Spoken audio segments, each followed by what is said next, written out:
Halo, selamat datang di channel Ayo Belajar Masak. Nah, kali ini aku bikin klepon. Hmm?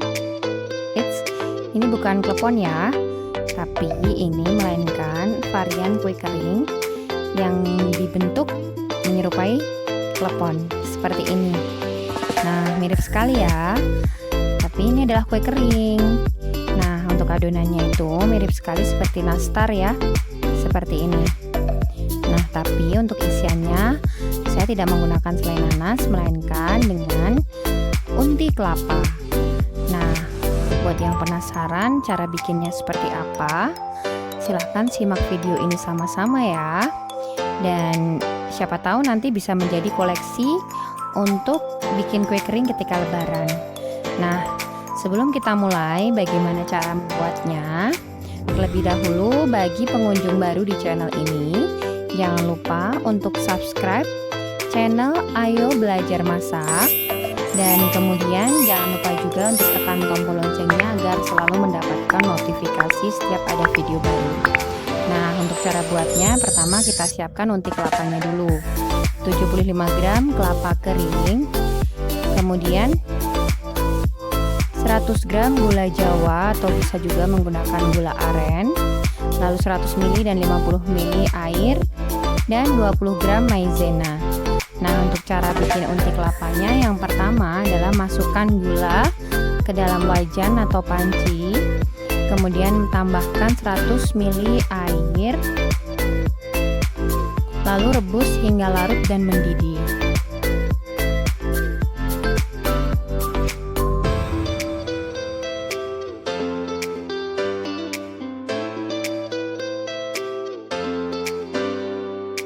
Nah, jika gula semuanya sudah larut dan mendidih, kita bisa masukkan cairan maizena ya. Ini 20 gram maizena ditambahkan 50 ml air, lalu dicairkan seperti ini dan kita masukkan.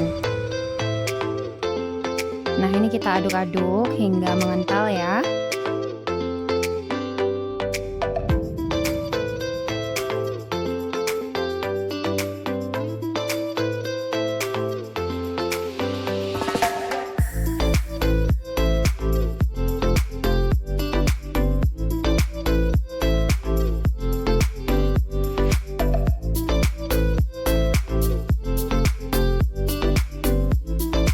Nah, setelah mengental seperti ini, kita bisa mulai masukkan kelapa keringnya.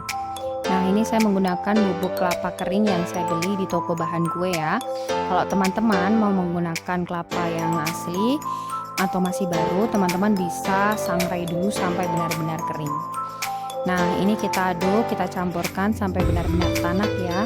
Nah, ini saya menggunakan gula jawa, jadi warnanya tidak terlalu merah. Kalau teman-teman mau hasil yang lebih gelap, bisa gunakan gula aren ya, seperti itu. Nah, ini unti kelapanya sudah siap, lalu kita bisa bulat-bulatkan unti kelapanya ya. Nah, dengan ukuran yang sesuai selera. Kalau saya ukurannya agak besar-besar karena kebetulan ini saya bikinnya itu buru-buru, saya pengen tahu hasilnya seperti apa, jadi saya bikin seukuran ini. Nah, ini kita bulat-bulatkan sampai selesai, sampai unti kelapanya benar-benar habis. Nah, jika sudah selesai seperti ini, kita bisa mulai siapkan adonan bubuk kulitnya. Masukkan 200 gram mentega, ini saya gunakan 100 gram margarin, dan 100 gramnya saya menggunakan mentega Boss yang lebih hemat atau butter of substitute. Lalu tambahkan 40 gram gula kastor. Kemudian ini kita aduk-aduk ya sampai tercampur dan creamy. Ini menggunakan whisk jadi agak lebih susah. Kalau teman-teman mau lebih cepat bisa gunakan spatula saja. Nah, seperti ini hasilnya.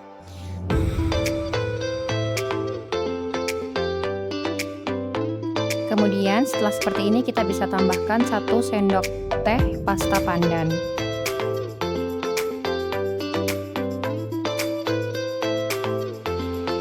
Ini kita aduk rata lagi sampai benar-benar tercampur.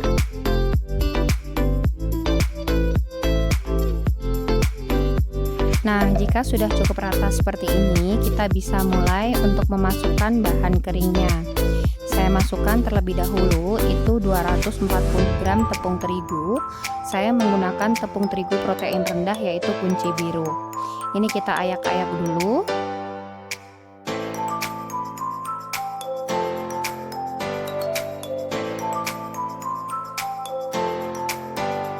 Nah, kemudian kita tambahkan juga 25 gram susu bubuk. Kita ayak lagi.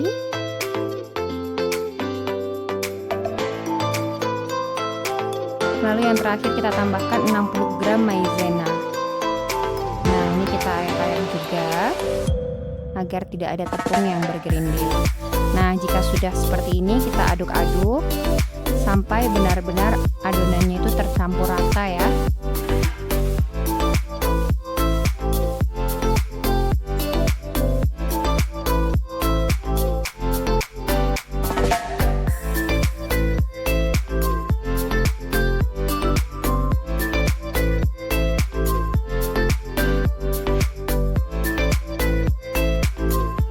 Agar lebih mudah, kita bisa mengaduknya juga dengan tangan.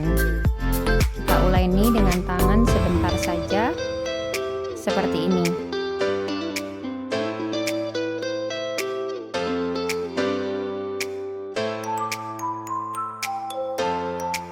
Nah, jika sudah seperti ini, adonannya sudah siap ya. Lalu kita bisa mulai bentuk. Nah, yang pertama kita ambil 1 sendok teh adonan yang berwarna hijau atau adonan kulitnya. Lalu kita gulung-gulung seperti ini dan kita pipihkan. Kemudian ini kita masukkan adonan untinya ya.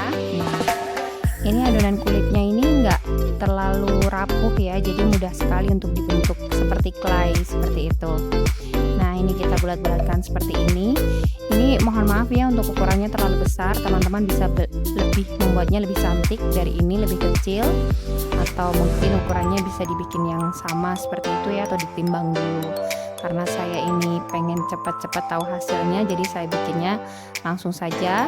Saya ambil adonan lalu saya bulat-bulatkan tanpa harus ditimbang. Nah, ini saya sudah siapkan loyang yang sudah saya alasi kertas baking paper. Lalu sudah saya bulat-bulatkan seperti ini ya. Nah, jika sudah selesai kita siap panggang sekitar 15-20 menit dengan api sedang. Nah, sembari kita menunggu kuenya matang, kita siapkan adonan oles 1 butir kuning telur, tambahkan 1 sendok makan susu kental manis, 1 sendok makan minyak goreng. Lalu kemudian ditambahkan setengah sendok makan pasta pandan. Gunanya polesan ini nanti supaya si kuenya itu terlihat lebih mirip sekali dengan klepon yang basah seperti itu ya. Nah, ini kita aduk-aduk seperti ini.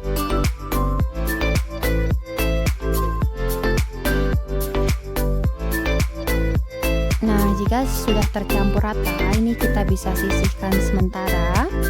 Lalu untuk kue panggangan yang pertama sudah jadi ya, atau sudah matang seperti ini. Ini ada beberapa yang retak sedikit, ini terlalu lama memanggangnya atau terlalu panas.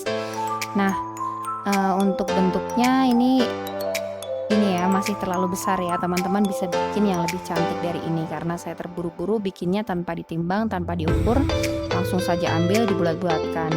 Dan ini hasil panggangan yang kedua juga masih sama, bentuknya besar-besar juga. Tapi untuk hasilnya di panggangan yang kedua ini tidak terlalu panas, jadi tidak terlalu retak seperti itu karena tidak gosong ya bawahnya.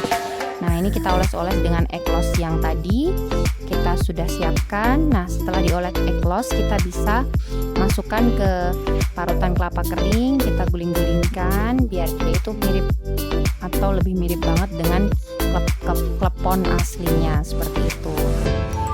Nah, seperti ini ya. Tadi untuk yang pertama saya tabur-taburkan di atasnya setelah dioles. Tapi karena tidak maksimal yang nempel dan beberapa jatuh ke loyang, lalu saya putuskan untuk dimasukkan seperti ini saja. Jadi diguling-gulingkan seperti ini supaya hasilnya atau supaya bubuk kelapa yang menempel itu lebih banyak. Jadi hasilnya itu mirip sekali dengan klepon.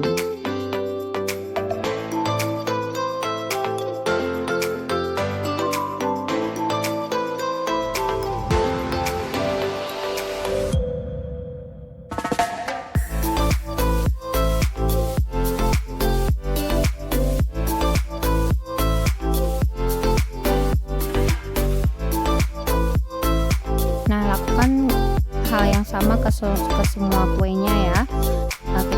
Kita oles-oles dulu dengan egg loss-nya, kemudian kita celupkan ke kelapa parut, jadinya seperti ini.